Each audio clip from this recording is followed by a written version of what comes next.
Well, good morning, Children's Health Defense Television. Happy August. It's August 1st today, and I am I think I say this a lot, but I really mean it. And this time I really, really, really mean it. I am so excited for today's guest. Today's guest is, and before she comes on screen, I'm going to read her bio because it's absolutely amazing. Dr. Dana Johnson. She is co-founder of the Spellers Method. She is the owner of Spellers Center Tampa, Spellers Center Atlanta, and founder of the Invictus Academy in Tampa Bay. Dana's career has canvassed multiple settings, including the public school system, private clinics, and her own private practice focusing on autism, apraxia, dyspraxia, and sensory motor differences. As a Spellers Method practitioner, as well as an occupational therapist, Dana focuses her work today on teaching purposeful motor skills to treat apraxia and help non-speakers communicate. Dana, welcome to the show. You've worked with my son for many, many years, starting with the intensive that we did down in San Diego. And it's such a pleasure to have you on the show. Thank you so much, Brian. It's so great to be here. And yes, I call you Brian, so we can just we can go with first names. I'm totally comfortable with it. Perfect. Tell us about whole body apraxia, dyspraxia, and what that is and what that looks like. Yeah, so I actually wasn't taught in OT school about whole body apraxia. I was taught about praxis, which is actually our ability to learn new motor movement. So motor planning, some may be familiar with motor planning. So, there's a process of it. We plan, we sequence, we organize our bodies to be able to learn the new movement. And then it becomes more automatic. And because our brains are so efficient, we don't have to think about every single movement that we're doing. We can do things automatically. Now we can drive without thinking about it. Sometimes we drive to a place and we don't even know how we got there. Right. So it's really working through those motor patterns. Now, when I work with my clients with whole body apraxia, there's a breakdown in that process. So somewhere along the line, there's a problem with being able to get the body most often to initiate. That's usually the breakdown. So that looks like to us that they don't understand, they don't know or want to do what we're asking them to do. Maybe they didn't hear us, but it's actually this breakdown between their idea of what they, want to do and then actually moving forward with that idea. Right. Well, I think so many of us, you live in your body. So much of this is automatic. Neural networks are really fast, and in neurotypical people. So tell us what that looks like in somebody that has whole body apraxia. I mean, if you could break it down in terms of, the thought process, versus the action or whatever actions that is associated with it. How does it go wrong? Where does it go wrong? What does it look like? I think that where it goes wrong is actually the misunderstanding from us and that the people that are supporting that individual, because we're used to looking at somebody and taking what their body is doing or not doing as a valid representation of what they want to do or what they don't want to do. But in fact, it is just that initiation to get their body to move. So you may say to somebody, okay, so we have to get to the car, right? Your son or daughter, we have to get to the car, and it's time for school, and they're still sitting on the couch. They don't move. Or they may get up off the couch, but walk right past the door. And you're like, I guess they didn't understand.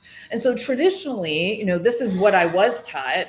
I was taught in school that individuals with autism have an intellectual disability. So often our thought then goes to they don't understand. So we have to quote, dumb it down or use simple language and simple ideas or maybe some visuals. So I think that that's really where that breakdown happens. Is just the misunderstanding of what's actually happening from us on the supporting the person. But then what's going on with the individual themselves is they have an idea, they know what they want to do, but they can't initiate. And the reason why I know this, or how I've learned this, because again, I said at the beginning, I wasn't taught this in OT school, my master's, or even in my PhD program, is because those individuals who use spelling as the reliable form of communication have told me about this, have talked to me about this. I've had the pleasure of actually sitting and having a conversation about their specific experience. Well, it's so different when you have that realization, when you have that aha moment, when you're working with somebody that is, has severe dyspraxia. And I did want to point out for your audience, the sound in the background are Yes. wonderful children who are currently dysregulated, but are getting motor coaching and so many good tools. So, I don't even notice it, Dana. I mean, it's part of our world, right? Yes. And that's what I was hoping. I was like, oh, of course this happens when I sit down and get on a call. Right. But I tune it out as well, because this is, part of it where, another reason why we have struggles with the apraxia is because of the dysregulation too. Right. So like this particular client here, he's struggling with his body. It's really hard. I think he was at school, right? And then he's coming back, and now we have to do more work, and the body's really tired. So number one is supporting regulation. And I know that that's what the therapist is doing right now. It just doesn't happen instantly. So that's what they're working on. Yeah. Well, and regulation is such an important part of it. My son started the Speller's method first, and then we introduced motor coaching a little bit later when we did the Speller's intensive. But when he started, he could barely sit in the chair for a spelling session. I mean, maybe 2 minutes at a time. That was about it. And he would either bolt out the room or, but so that regulation piece, became so absolutely important. From your perspective, I mean, the thing that I appreciate so much, and I've read some of the things that you've written. You co-authored the Speller's Handbook, which is a great book. If you want to know anything about spellers, it's such a useful handbook. It's such a useful guide. Go on Amazon.com, get the Speller's Handbook by Don Marie Gavin and Dana Johnson. Such a wonderful resource. Talk about initiation. I mean, that was one of the things that was so fascinating to me, was looking at and doing initiation training, because of the stark difference between somebody who's neurotypical and somebody who's neurodiverse and struggling with these issues.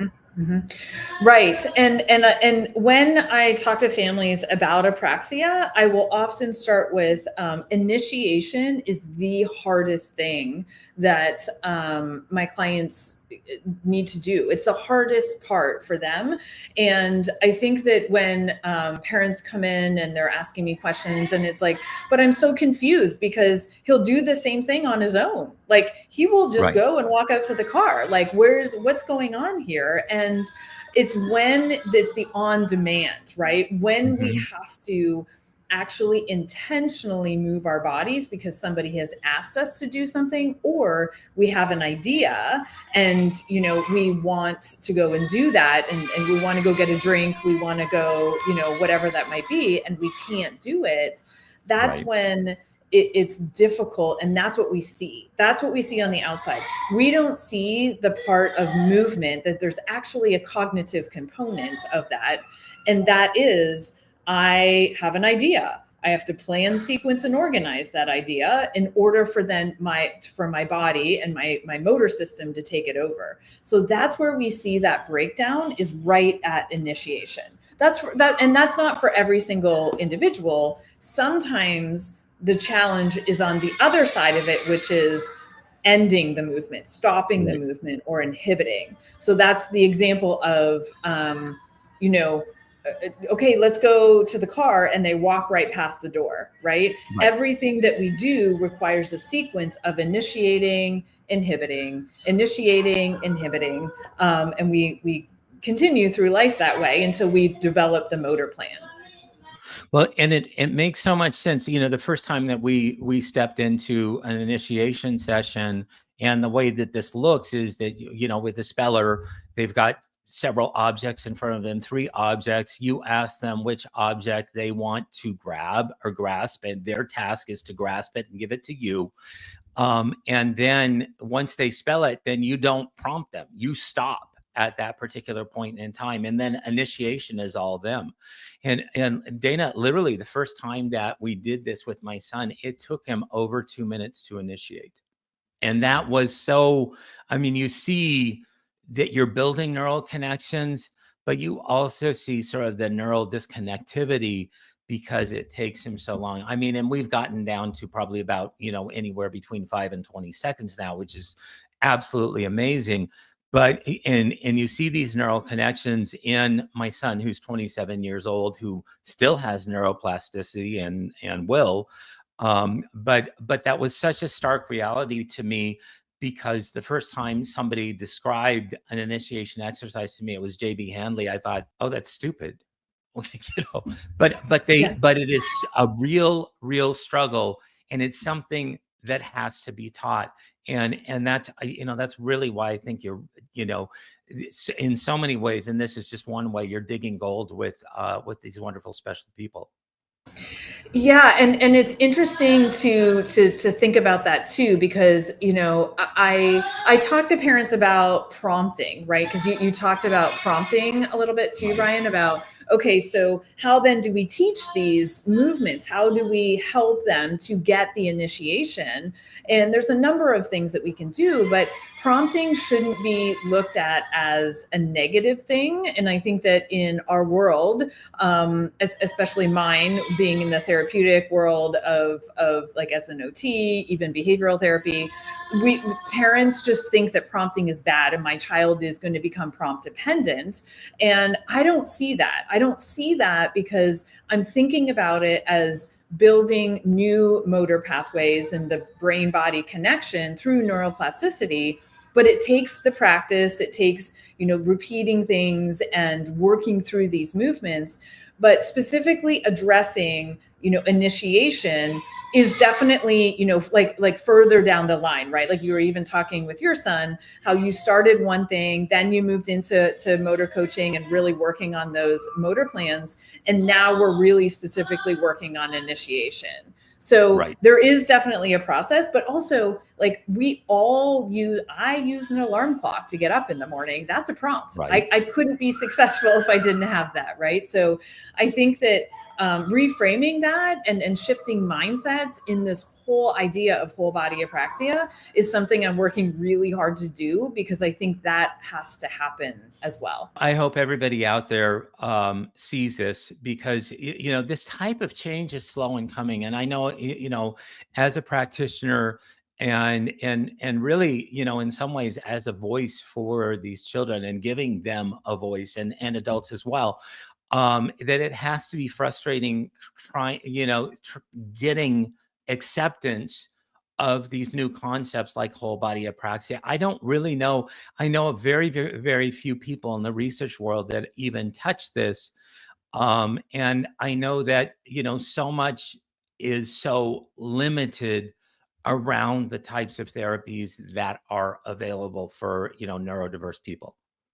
And that's what's hard. That's another reason why I'm like, we have to start talking about this, because yes. I think that it's continuous, where I run into professionals, I run into parents. I would have to say that the majority of the parents that come to see me have no idea. They've never heard of it until they read the book or until they heard me on another podcast. And even like speech therapists, even other OTs. And so I think it has to be where we can really get it out there, because when we talk about presuming competence, which is another concept that isn't, well understood, but yet we need to start doing that. And I think that if you ask the average OT, other professional, well, of course, in my students, of course, I presume competence, but yet they don't really fully understand what that means. And I'm not suggesting that it's presuming knowledge, meaning that they know everything. I'm just saying, give them the same opportunity that I had going into school, right? That I wanted to learn and I could learn until I proved otherwise. But yet these individuals, they essentially are like, you have to prove that you can understand this. So I think that if we can, again, shift that mindset, understand whole body apraxia and what's actually happening in that breakdown, then it's an easier shift to, gee, yeah, now I know that he could understand. And this is why. It's because his body isn't able to do something, because every single thing that we do requires intentional motor skills. So any assessment, anything that we ask an individual to do to assess their ability requires that intentional movement. And that's a major challenge for them. It's such a huge challenge, and it's interesting to watch. I love that you brought up the concept of presuming competence, because everybody wants to believe that they do that. Especially when it's your own son or own daughter, or own other family member, that, oh, I do that. But I know that on a regular basis, even today. I mean, we've been doing spellers for 4 years now. It is really very easy to underestimate what they know, what they can do, what they can accomplish. I'll never forget one of the first sessions that we had spelling with my son, and he was still on 3-letter boards. He wasn't on the single laminate or single stencil yet. One of the words that he spelled, and he was, there was a lot of whole body apraxia, but when he was able to poke, and poke correctly, his spelling was always correct. One of the first words that he ever spelled in his life, he was 23 years old, on the letterboards, was Renaissance. And it just absolutely blew me away. That is competent. That is what is competent. And you also mentioned too, I think it's really important. Not only are you encouraging the communication partner, prompting and motor coaching, but one of the things that my son has said to me many times is, oh, the more that you coach the motor, the more that I can coach my own motor. And then he's got an internal processor going on where he is actually coaching his own motor. And so the more that we do it, the more that he can do it internally. Yes, exactly. And I think that that's where, the repetition comes into play, being able to really think through for themselves those movements.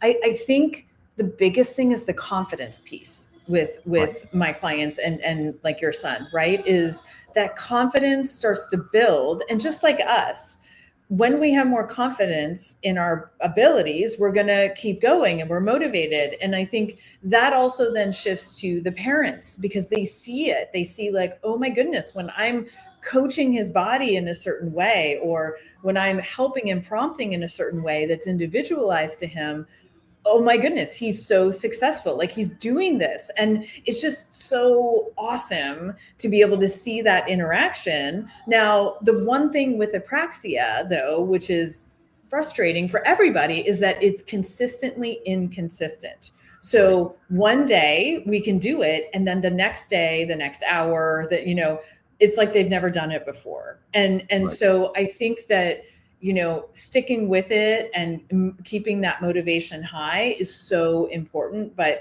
once the individual starts to build their confidence in their body and they're able to feel that control, it changes everything. It changes the mindset. It changes the understanding that the parent has with the child.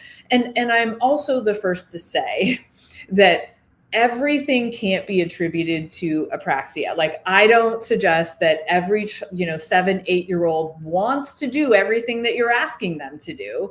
They're Right. kids too, so we have to keep that in mind. But I try and encourage parents not to get hung up on, is it this or is it this?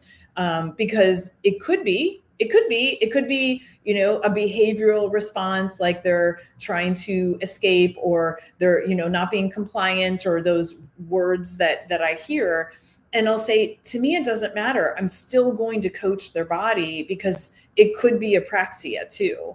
Right. And I think we tend to, again, going back to the mindset and our thoughts and beliefs about a certain thing, that's what we then go on as far as what we're believing. So one of my other goals is to help shift those beliefs and have parents consider there could be another reason why. It is so good to be able to do that. You're encouraging parents to be happy little detectives regarding, what is going on with their child, rather than, making presumptions, making assumptions, but just, the true observations. I don't know if this is a question that you can answer or not. Are there researchers, sort of at the university level, that are starting to, take hold of this? I know just vaguely, there was a study that came out. I don't recall the lead author, but it was a study that showed in non-speaking autistic children, reading comprehension being high. I also know that there's some work coming out from researchers like Elizabeth Torres. Is this starting to catch on? It is. I mean, I definitely want to think that for sure. Elizabeth Torres is a mentor of mine. I reached out to her. I was one of those, like, emailing, I need to talk to you. I want to talk to you Right. about this. And I've gotten to know her over the years, and she's unbelievable at the research she's doing. And she was really the first one to really look at all of this. And she didn't start in autism, actually. She started in Parkinson's disease, which Right. actually is a movement disability. So we struggle. We know that individuals with Parkinson's have difficulty with that sort of thing, getting their body to do what they want it to do. And then that's when she shifted to autism, just based on some experiences that she had. And she was really looking at, how does the body move in relation to the environment, to the sensory information that's around them? Because we know for sure that individuals with autism have sensory differences, and some can have more differences, others less. But that's well, versed in the literature. Well, the way in which we move our bodies successfully is our brains have to process this incoming sensory information. It could be vision, auditory, tactile, the sense of touch, all of those different areas. We have to process that efficiently, our brains do, and then we will have a resulting motor output. Now, it could be behavioral, because that's a motor response. It could Right. be that we, adjust our body in an appropriate way. But if we have any dysregulation with the process of the incoming sensory information, there's going to be a problem with the outgoing motor. So it's not necessarily there. I will say what is there, which I was taught this, is that individuals with autism have motor delays, right? So gross motor skills, large motor movements, small, fine motor movements, we see that, but we don't look at it in the sense of the whole body apraxia and a disconnect, because we don't think, one, that they're understanding what we're asking them, but two, it's such a surface, in my opinion, surface level look at it. Like, as an Right. OT, it was like, oh, let's work on some handwriting.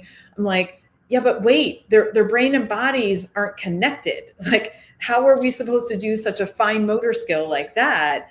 And so that's kind of where I started to dive more into Elizabeth Torres's research. And I know that there's others that are, and other organizations that want to support this, many of them spearheaded by parents, because it's like, Right. I know that there's something else going on here. Well, there's so many parents that have been making so many observations over the years. And one of the things that I really appreciate what you're doing in your different centers, also with the Speller Center in San Diego with Don Marie Gavin, is that it's a really inclusive community. There's a real diversity of individuals. When you think of children's health defense, you think of health freedom, you think of a lot of people are more kind of on a biomed track and things like that. But what I've really found is that, this is a much more inclusive community. So you don't have to be, a specific phenotype to be able to participate in, motor coaching, to participate in spellers. That it is much more inclusive. And I think that it's, the potential is to reach a much broader community. Absolutely. I mean, when we think about autism or any other neuromotor disability, right? Like we're talking about autism here, but I have clients that have Down syndrome. Right. I have clients that don't actually have a diagnosis, but they have a motor disability. Their body doesn't work efficiently and they have trouble with communication. And some of my clients speak, right? But that speech isn't reliable, nor is it conversational, or they're not able to demonstrate what they actually know. So I see a variety of clients, and so it's not just autism that I see the whole body apraxia. It's a lot of other diagnoses that are there. And I think you're right. Whether when I'm working on spelling and working with my clients, it doesn't matter what the background is. It doesn't matter what the medical part of it is or isn't. It's about communication. So I think that that's one of the things that we definitely feel strongly about. The other thing is, I'm also really a proponent of health overall for everybody, right? And so I think that when I'm thinking about whole body apraxia and I'm thinking about this disconnect, and just the things that, now we can talk about health in a variety of ways, because we know that as a nation, we have a few health issues going on. And so if it can be where I can support that and talk to families about just getting out and moving, right? And how movement is associated with everything that we do, and also supports health, and doesn't have to be expensive. Let's really work on that too. So that's really my direction that I want to go with it as well. So it's not just, one group of individuals. This is really for everybody. Like I said, my family has been participating in this, the spellers modality for 4 years plus now. And it's been such a wonderful unlocking journey, for my entire family. And one of the things that I think is so unique, and I really want to applaud you for, is that the parents and the providers, those individuals, the caregivers that are with these wonderful individuals every day, are the ones that get to be trained as communication regulation partners. It's not like you just take take this individual and park them at spellers and then they get to spell and then go home and shut up. That is really important to me and to us as an organization, because I think traditionally, and this has been a shift, I think here specifically in Tampa and Atlanta, just at my centers, because I'm an occupational therapist. And so parents are used to doing just that, dropping off their child, and you do the therapy, you're the therapist. And then I give them, 2 or 3 things to work on.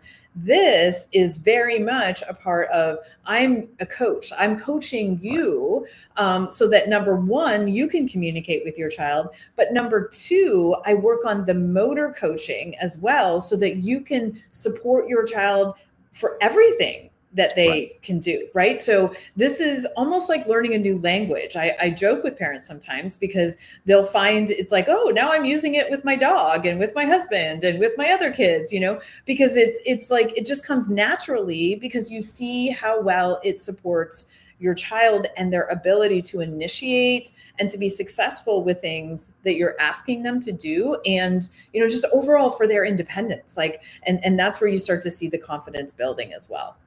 Absolutely. And I can attest husbands need a lot of motor coaching. Okay, Yeah. not gonna say anything else to take. Nope, not gonna go down there. Okay. Where can we find out more about Speller's whole body apraxia and the help and the really the integration that you're offering to these individuals? So spellers.com is kind of our main site. And then from there, we have 4 centers. So we have a center here in Tampa, a center in Atlanta, a center in Charleston, and then San Diego. So those are the 4 Spellers Center sites. And you can, like I said, spellers.com. For me personally, I'm most active on my Instagram right now, and that's Dr. Dana Johnson. And then as you said, I am passionate. If you didn't get that, I'm very passionate about what I do and supporting families. And one of the things that I decided to do was actually launch a YouTube channel that is Dr. Dana Johnson. And I will be posting videos on like whole body apraxia. What is it? What's motor coaching? What can I do? How can I support my child? Really overall health as well, just because of how much it impacts all of us, but certainly your child. And so that will be launching early next week.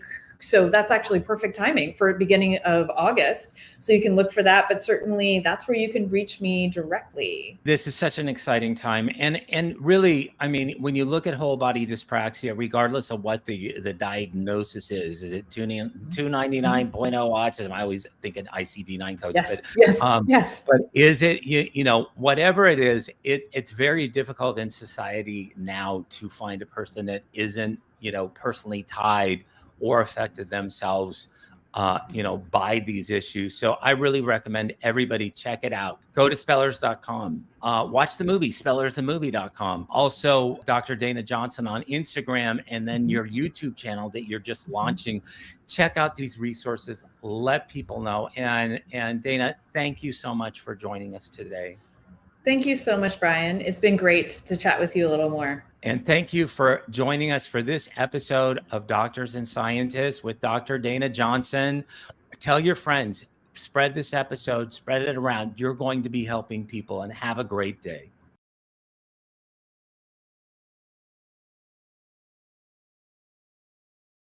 Okay, we are live. Right, let's start with you telling everyone who you are. My name is Monica. And you are a nurse. I'm a nurse. I'm a registered nurse. I work in the operating room. Okay, and the interesting thing about this, everyone, is that you worked during COVID. I did. Okay, let's start with the mask situation. Talk to me about, because you're an operating nurse. Correct. Talk to me about what the normal procedure for nurses in the operating room. So the normal procedure in the operating room is to grab a mask, which is outside of the OR doors, and it's a fresh, clean mask. You place it on. You wear it for the duration of your surgical procedure case, and then when you leave the operating room, you're to take it off, dispose of it, wash your hands, and then you grab a new mask to go back into the OR. That is normal procedure. And what was the purpose of wearing, this is before COVID, this is just forever operating procedure. What is the purpose of wearing a mask in an operating room? The purpose of wearing a mask is you are in essentially a substerile or a semi-sterile environment. And so we have instruments and we have sterile instruments, and everything is all about sterility. So you want to protect your whatever's coming out of your nose and mouth, essentially going on to. So you just don't want to drip sweat over people. Correct. And things like that. Yeah. Okay. Now, what happened when COVID hit? So when COVID hit, the first thing that happened is that we were made to wear N95 masks initially. And that is a correct mask to wear, by the way, because that is the only one that's going to protect you from the patient that's potentially infected. The interesting thing with that, again, with that type of mask, you're to put on a clean one, you're to throw it away, and you're to get another one. It's not meant to wear for hours and hours, let alone 7 days or 5 days, I'm sorry. But that's how that's how it was worked, so to speak. So we would wear the mask all day long, 8-hour shift, 12-hour shift. We were told, we were giving a brown paper sack with our name on it, and we were to come dispose of it at the end of the day, and the next shift we picked it up and we wore it. The same one? The same one, 5 days. We got one a week. Initially, there was a shortage, supposedly. That's what we were told, so we just had.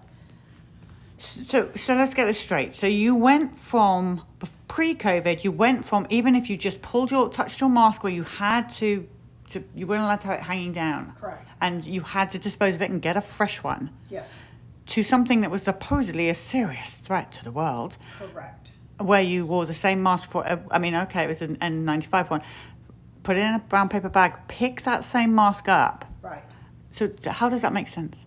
So it didn't make any sense. And however, I do understand that there probably was a shortage of these masks, and potentially this is all we were the best they could do, but it made no sense at all. While you were working in a hospital, how many deaths from the unvaccinated of COVID did you see or hear about in your hospital?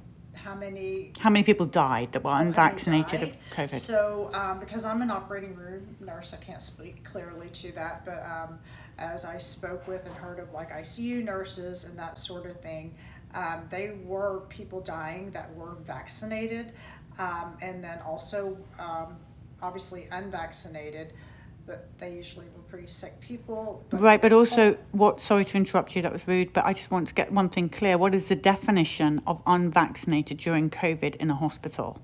It's either unvaccinated, meaning you have not had a vaccine at all, or it could be that you have had one of the vaccines. In order to be considered vaccinated, that meant to be fully vaccinated, you had to have 2 complete shots, immunizations, vaccines. So you could have had one Pfizer, hypothetically, and not had your second Pfizer, and you are classed as unvaccinated. That's correct. So that's why we were hearing potentially about a lot of people with vaccine injury or dying. Right. And they had Pfizer, for example. Right, correct. All right. Well, I mean, I'm just a little silent at the moment because I'm thinking back to all the headlines that we saw for those that watch mainstream and in the media of unvaccinated clogging up hospitals and killing everyone. Yet the terminology, what they're saying unvaccinated is you could have been vaccinated. It doesn't make any sense. Yeah, it does not make any sense, but that's what they were calling the unvaccinated. Okay, so what happened when they came for you for the COVID shot? Because I presume, like all these hospitals, they asked you to have it, did they? Yes, they did. It was, I think, at the very beginning, I can't recall how many weeks, but it was an option. Okay, do you want the vaccine or do you not? But very quickly after, they mandated it. I think they mandated it in July of 21. I think that was the month. And so they were saying you either take the vaccine or you no longer have a job. But then we were allowed to, or we were being presented with exemption letters, which in the past, others or myself, we could opt out to take like the flu vaccine, and you write an exemption, and that consists of philosophical, medical, or religious, and that's historically how it's always been. But when the COVID vaccine came out and it's now mandated, they took away the philosophical, so you only had 2 choices. You had to mandate either that you had a medical exemption or that you had a religious exemption. So that was very tricky for people because some people, their religious beliefs or whatever, they may have one, they may not have one. So we were approved pretty shortly after that, maybe 6 weeks. But we, the ones that chose, myself, not to go the route of having a vaccine, wrote a religious exemption, and it was accepted. So you continued to work in the hospital under a religious exemption because Correct. we're here in Texas. Correct. And you still had to wear your mask that you did not change. So, now it's okay to wear, you don't have to wear N95s. So somehow along the line they switched that it was okay just to wear regular masks. Got it. Where the difference was is the employees, the people, myself, who chose not to get vaccinated had to wear a mask at all times. We could not eat with other people. I literally would go to my car and eat. So we were pretty ostracized for quite a bit. Then that turned into, you guys are the one that's spreading this, virus, and because you won't take the vaccine, and a bit bullied, and it was all a very interesting time. Did you see any of your colleagues that did take the vaccine? Did you see any injuries from any of them? I don't know if I could really identify injuries. What I noticed was that they were getting sick. They would get, as soon after the vaccines were coming out, nearly our whole department and hospital were all having COVID. So they were getting COVID. So I did see that. I felt like there was a lot of them that were sick a lot. I do recall that there was a physician now that we had been told that he was sick, and I don't work with him a whole lot. Anyways, and I ended up seeing him one day, and he expressed to us that where he had been. And he had been in the hospital, and he had what we call myocarditis, and he was very sick. And he expressed to us that he believes that he was vaccine injured. He didn't say vaccine injured. He said, I know it was from the vaccine. Are you still working as a nurse? I am. So there's talk at the moment of masks being brought back because we have a new, I can't remember what the variant's called. Okay. A new one's out anyway, and apparently it's very, very dangerous. Oh. And what are you going to do if they tell you to mask back up again? Are you just going to go along with it? I mean, yeah, if I want to continue to work, I'll have to wear a mask. I'm hoping that they're not going to start pushing the vaccine again, or come up with a new vaccine, because I think they're coming up Oh, with they're out. They're out, the new variant. They're just waiting for approval, which we all know is going to happen. It's really interesting. I just like to know their rationale, I guess, because in my personal opinion and what I've always been taught, I don't understand why these masks are being mandated in the first place, because if we're going to be wearing a mask, we need to be wearing one that's what we call N95 mask, and that protects you from like tuberculosis and like the COVID, because of the transmission versus a droplet versus an aerosolized virus, because these other masks do not. So I don't know, maybe someone can answer that. Well, I'm just very grateful to you for speaking out. I truly am. And I know that your personal journey went from potentially being pro-vaccine to... Yes. Yes. Yeah. And so I still don't like to call myself, when they tell people who have spoken and say, you're an anti-vaxxer. That's not really the case so much. However, it's becoming more and more clear to me that these vaccines are not safe. That's all I can say. If they could prove to me that we have a safe and effective vaccines, just like as in the COVID vaccine or any of these others, then I'm all for it. But the more I learn, the more I come to know that I no longer believe that. I have a really good friend, and her son was vaccine injured, and we would have conversations a lot, of course. And initially, when she was saying he was vaccine injured and this and that, one point I just said, hey, so I'm pretty clear that you're delusional. This is like craziness, right? I mean, these vaccines are safe. And furthermore, I'm not a doctor, I'm a nurse, and I work with doctors, and we are for the greater good of children and human beings. And if these vaccines were unsafe, don't you think that we would be the first to know? We would never do that. That's like insane. And now It's quite the opposite. What has happened is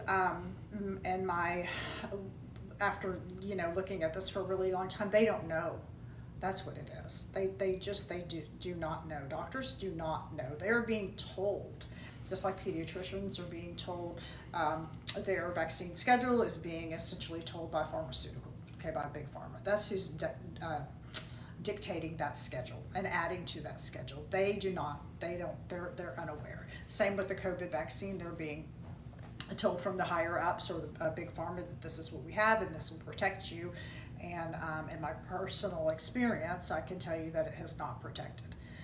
It has not protected people. And as a matter of fact, I believe it's made them sick. Well, thank you for talking to us. I think you're very kind to paediatricians and doctors because I believe that they're not that stupid and they do know, especially the paediatricians, because we bring our babies back to them and say, but that's your right to say that. I'm a mother and I'm a little bit more fierce on because I've lived it. But I really appreciate you talking to us and telling us what happened in the COVID. I'm actually, do you know what? Also, I'm really appreciative that you are still going to go back into that hospital because we need good, kind nurses like you that know the truth. So thank you very, very much for doing this interview for Children's Health Defence. Viewers, thank you for listening and we'll be back soon.